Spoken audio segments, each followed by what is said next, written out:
be subsidizing the junior A team, we'd be displacing a lot of our own residents. So the cost to taxpayers would be a lot greater than it would be to bring this in. We have junior C, junior B, junior A all around us. Our facility is far too small. There's not enough room for this team to come in, so I would make the motion that we go with option number 3. Okay, thank you. Other comments or questions? Councillor Cridlin, none? No, I think I would just second the motion, but I don't know if we're there yet. It's option 3 there to not. Okay, if there's no other discussion then, so as to decline the offer, and all in favor of that motion and opposed? Okay, and 4-1, that is carried. Thank you. Okay, Mr. Nan, while you're still there, we'll look to equipment rentals rates for 2022, please. Thank you, Your Worship. Every year, the township staff prepare a equipment tender list for our local contractors to bid on for the use of their equipment by various departments in the township. We submitted the list as an attachment to it. Some of the rates have increased this year, and a lot of them are pretty much very similar in size and scope of comparable from previous years. We followed the procurement policy from the township, and we look forward to utilizing the equipment list as appropriate when township staff needs the additional equipment. Okay, thank you. Motion being Public Works Staff Report 03-2022, respecting equipment rental rates for 2022 be received, and that the equipment rental rates detailed in the report for 2022 be supported. Mover seconder for that, please. Councillor Gilmore, Councillor McClellan, any discussion? Councillor Gilmore. Thank you, Mayor. Through you to Richard. Richard, remind me again the timeline for completing the bid submission for these people. Sorry, I apologize. I believe we allowed a 2-week period for the bidders to prepare their list. We did notify our previous list holders from last year's list that it was available, and we notified others as well. And I believe it was a 2-week period that it was open for them to put their numbers together for us. My question was more about what the cutoff date was. How long ago did they have to come up with these prices? Oh, I apologize. Let me just quickly look at my calendar. I believe we opened the tender a week ago, or 2 weeks.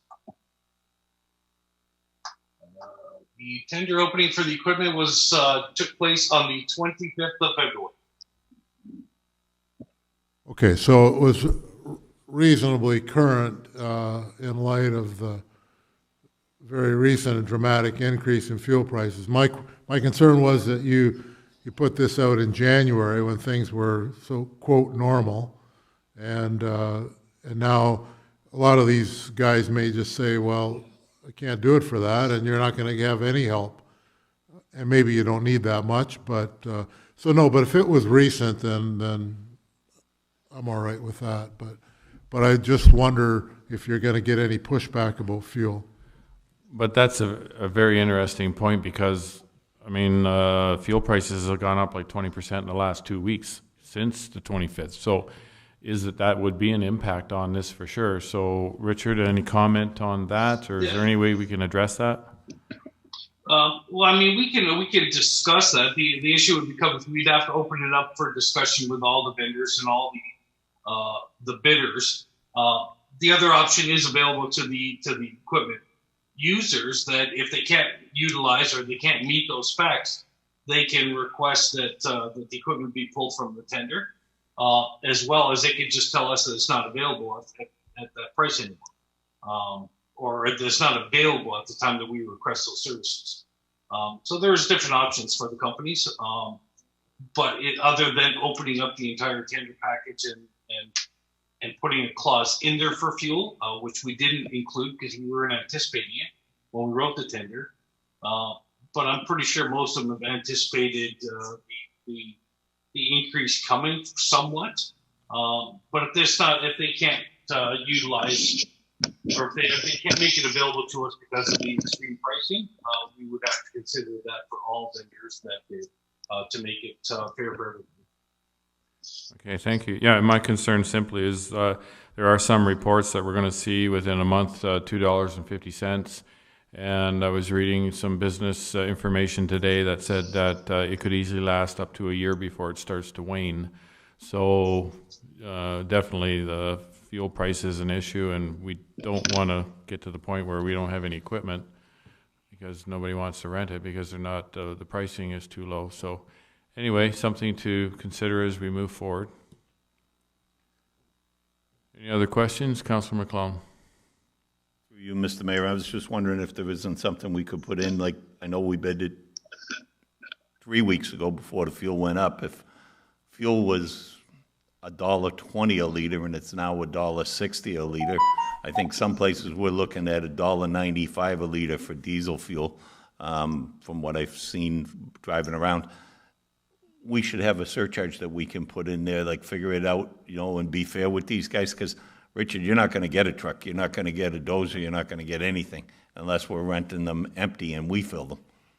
Yeah, I agree. It's $2.20 up at the corner right now for diesel, as of today. So, and they're talking even going much higher yet. So, I think a fuel surcharge is probably really the way to go. Richard? Through your worship, just for a reminder, some of this equipment is equipment only. Some equipment doesn't come with an operator. We provide the operators for the equipment, and we also provide fuel. So we would have to review the entire list of submissions and try and separate those that are strictly come with operators and business operated equipment, such as the grade alls, etc.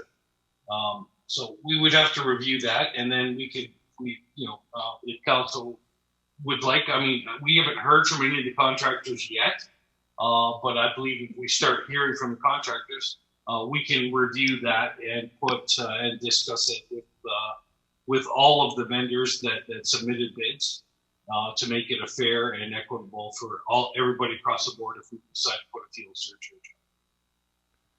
Okay, so there is room for you to negotiate that in as we move forward, a fuel surcharge, just to be clear. Correct? That's correct. Well, I mean, this is an hourly rate that they're bidding, or multiple hourly rates.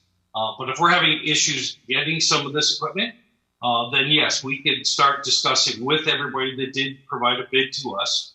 And we would have to make we would put something together for a fuel surcharge, but it would have to be across the board with all vendors. That's acceptable for all vendors. That way it's fair and equitable, so it doesn't skew the pricing index between the vendors as well from what they bid and what they didn't bid. So it'll be a comparable increase across the board for every vendor. But if we find that the equipment's not being available, or some decide that they can't make it available anymore, or if they all do, then we would definitely consider changing that aspect of it and adding a fuel surcharge, which will be comparable across the board. Okay, thank you, and I look to our CEO for comment. So again, bottom line, based on the discussions council has been having in recognizing these sort of extraordinary circumstances that we're facing right now, again, I think staff have clearly heard from council that you're willing to consider the circumstances, and staff will respond accordingly should the circumstances warrant in the thing moving forward. So we hear you. Okay, so the motion is on the floor then to receive the report and support it for 2022. It's been moved, seconded. All in favor? Was that a question, or are you? Okay, all in favor, and that is carried. Thank you. Okay, we're getting there. Marshville miniature train installation, and I will look to Mr. Nan to give that. It's an information piece only. So go ahead, Mr. Nan. Richard. Thank you, Worship, and to yourself, to members of council. Staff were approached by the Marshville Heritage organization. They were approached. Actually, the association or society was approached that somebody wanted to donate a train and the set of tracks and everything for to be installed within the Marshville Heritage Building sections. Staff did meet with the society. Reviewed the proposal for putting the train set and where it would go, and we were trying to make sure we were considering aspects like the walkways and utilities, etc. And we believe that the entire process, the entire train, the installation, the tracks assembly, everything's being donated to the society, the Marshville Heritage Society. And staff believe that it'd be a great aspect and a great addition to their event. They've also said that there's a possibility that this train, for instance, could run on other events, not just strictly at the Marshville event. So staff reviewed the different. We were concerned about some of the safety aspects of the ditch and the walkways, and it will be crossing Dayball Lane, so there's going to be some considerations for safety as it crosses the laneway. But most of the time during these events, that laneway is blocked off and closed anyways. But they will be monitored at all times during the operation to ensure safety of the pedestrians that are walking around the society or the heritage buildings during the events as well. Thank you, Richard. And in my conversations with them some time ago, they were talking about running it not just during Marshville Heritage, but other weekends and different events as well. So it's actually really a positive thing for the village here. And motion is on the floor. Memorandum from the Manager of Operations respecting Marshville miniature train installation be received as information. Mover, seconder. Councillor McClellan, Councillor Van Vliet. Discussion. Councillor McClellan. Through you, Mr. Mayor. So I take it this thing is completely handicap accessible and all of that, so that we don't find out that somebody's complaining or filing grievances or. Yeah, Richard, I think I recall that, but you're probably a little more current than I. Yeah, I haven't actually, I apologize through your worship to Councillor McLeod. I haven't actually seen the train yet. It is actually being renovated and redone. So I haven't actually seen it, but we did have a discussion of how they were going to try and incorporate or at least make it accessible for people to utilize it that are handicap accessible. I'm not sure how that works yet because I haven't actually seen the train or the cars themselves. But that was part of our discussion with them as well. Yeah, I have recalled that we were talking about it, that it would be in such a situation with very young children or handicapped children that an adult would be able to sit right behind them and support them and help them in and out. I remember that conversation. It was pretty much along those lines. So they have taken that into account. Councillor Gilmore. Yeah, Mayor, I'm just wondering who's taking applications for a conductor. You could be first on the list. You always wanted to be an engineer, did you, sir? Okay, so that motion is on the floor. Moved, seconded. We've had discussion. All in favor? And that is carried. Thank you. It's going to be a great addition here. A review of correspondence, drainage maintenance work, and CN Rail. And Councillor Cridlin requested this item to be brought forward, and please speak to it, Councillor Cridlin. Thank you, through you, Mayor. I didn't have a chance to talk to Mr. Jameson, I don't think, before this, but I see he's already on board. So I just really wanted to bring it up and just confirm whether or not this is an issue here, and then if it is, and I think I have heard rumors that there's a bit of an issue, then just find a way maybe to amplify and support it. So I'll just ask Mark if he would help me out a bit here. Definitely, thank you. Through you, Mr. Mayor. So this correspondence item relates to Section 26 of the Drainage Act, where a utility, if they're in the way, they pay the increased costs for the drainage works to proceed through. So it's the same as the road, either ourselves, the township, or the highway. This came forward last year through a different correspondence item put forward by City of Port Colborne, where Township of Wainfleet also supported that resolution about these drainage works on National Railway lands. So in the correspondence item, it speaks to 55 construction projects that are being held up. Currently, we do not have any construction projects that are being held up, but we do have 2 projects that are in the design phase. So the Shafley Road drain and the Culver drain are being updated under Section 78 of the Drainage Act, which will require, or most likely require, increasing the size of the crossings underneath those railways. So those projects are currently kind of in the final phase of design, and then we'll be moving into the public consultation. So unless this is sorted out in the next couple months, this issue will definitely impact the township. Building on what we can do, myself, I sit on our Drainage Superintendents Association of Ontario. We have a local chapter, Chapter 5 for Niagara, and that association also has a subcommittee trying to push this as well. So most municipalities have come on board, and these secondary organizations have as well. Thank you. So Councillor Cridland, is there a motion that you would like to floor? Well, thank you, through you, Mayor. I'm, again, now that I've got Mark's comments, obviously this is already at the provincial level. So we have a template here, and perhaps I'll just receive it for information then at this time. Okay, so the motion is simply to receive this report for information. Seconder on that, please. Councillor Van Vliet, any discussion? Councillor Cridland? I think I was supposed to say to actually amplify it. It's still worth amplifying. So I will take back my motion if I can and change that to support. So just amend that as an amendment to the motion there. So, okay, so that's been amended. Clerk, you have that. It's been seconded. Councillor Van Vliet seconded it, or okay. Any other discussion? Councillor McClellan. Yeah, Mike. Through you, Mr. Mayor, I was going to suggest that rather than just receive it for information, we actually send a letter through and tell them that we strongly support this. And okay. Council has done that now, I think, so we're good. We're good. Okay. I think I'm having a sleepy night. We're all finished with that. All in favor of those motion? That's carried. Thank you.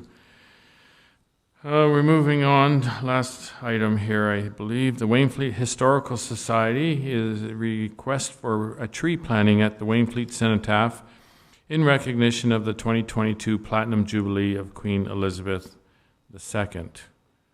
And the letter is there. Everybody's had a chance to look at it. Is there a motion to support, or Councillor McClellan? Okay, Councillor McClellan puts forward the motion to support that, seconded by Councillor Gilmore. Any discussion? Seeing none, all in favor? That is carried. Another tree planted. That's great. Imagine me.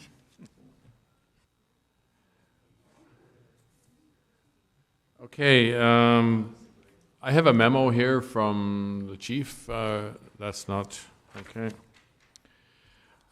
Bylaws. We have none. Notices of motion. Are there any notices of motion?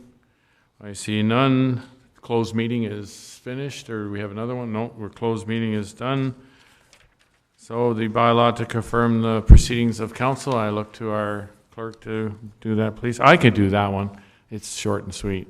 So the bylaw number 14, 2022, being a bylaw to adopt, ratify, and confirm the actions of the council at its meeting held on the 8th day of March, 2022, be read and passed this 8th day of March, 2022.